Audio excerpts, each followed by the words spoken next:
Selamat datang di video presentasi kami yang berjudul Kasasi, Undang-Undang Nomor 14 Tahun 1985 tentang Mahkamah Agung. Video ini disusun oleh Sofwatun Nida, Aldi Tua Tambunan, Muhammad Krisna Gibran, dan Muhammad Ikhwan Pratama. Mari kita mulai dengan dasar hukum yang melandasi pengajuan kasasi. Apa saja dasar hukum yang menjadi pijakan dalam proses kasasi? Dasar hukum kasasi tercantum dalam pasal 43 hingga 46 Undang-Undang tentang Mahkamah Agung. Pada intinya, kasasi hanya dapat diajukan satu kali oleh pihak yang telah menempuh upaya hukum banding, kecuali ditentukan lain oleh undang-undang. Permohonan kasasi diajukan dalam waktu 14 hari setelah putusan diberitahukan, dan fokusnya bukan pada fakta perkara, melainkan pada penerapan hukumnya. Setelah memahami dasar hukumnya, kita lanjut membahas tahapan awal pengajuan kasasi. Pada pasal 46 hingga 47 membahas tahapan awal pengajuan kasasi. Jika dalam 14 hari pihak yang berperkara tidak mengajukan kasasi, maka dianggap menerima putusan pengadilan tinggi.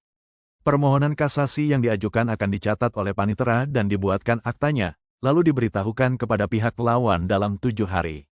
Pemohon kasasi juga wajib menyampaikan memori kasasi berisi alasan-alasannya dalam waktu 14 hari setelah permohonan dicatat.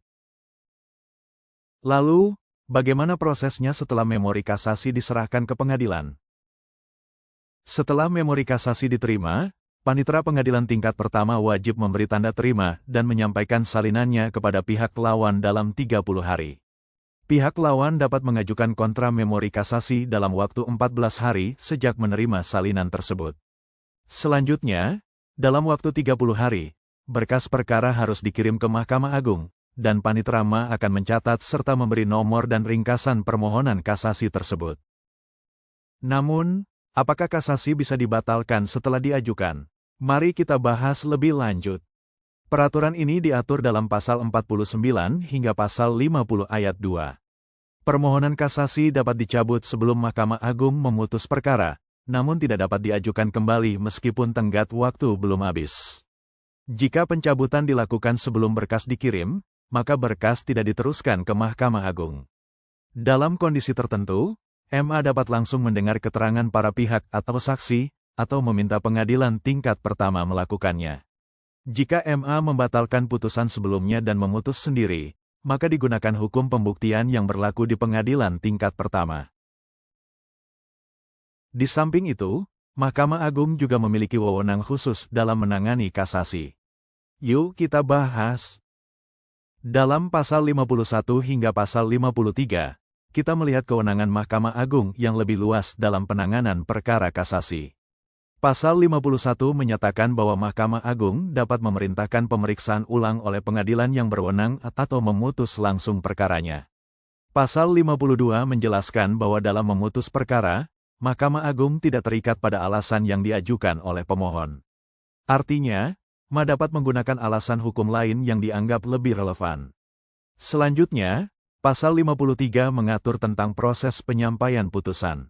Salinan putusan harus dikirimkan ke pengadilan tingkat pertama, dan pengadilan tersebut wajib memberitahukan hasilnya kepada kedua belah pihak dalam waktu maksimal 30 hari sejak menerima putusan. Mahkamah Agung memiliki kewenangan untuk memerintahkan pemeriksaan ulang perkara oleh pengadilan yang berwenang atau memutus sendiri perkara kasasi. Dalam memutus, Mahkamah Agung tidak terikat pada alasan yang diajukan pemohon dan dapat menggunakan dasar hukum lain. Putusan kasasi wajib diberitahukan oleh pengadilan tingkat pertama kepada para pihak dalam waktu 30 hari. Kasasi dapat diajukan jika pengadilan sebelumnya salah menerapkan hukum atau tidak mengikuti prosedur peradilan sesuai undang-undang. Demikianlah presentasi kami mengenai kasasi dalam perkara perdata berdasarkan Undang-Undang Nomor 14 Tahun 1985 tentang Mahkamah Agung. Dapat kita simpulkan bahwa kasasi adalah upaya hukum luar biasa yang diajukan ke Mahkamah Agung untuk menguji penerapan hukum, bukan fakta-fakta perkara.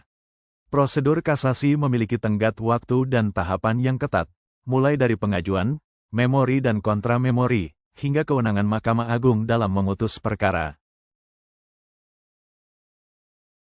Kami berharap presentasi ini dapat memberikan pemahaman yang lebih jelas dan terstruktur mengenai proses serta ketentuan hukum terkait kasasi perdata. Terima kasih atas perhatian dan waktunya.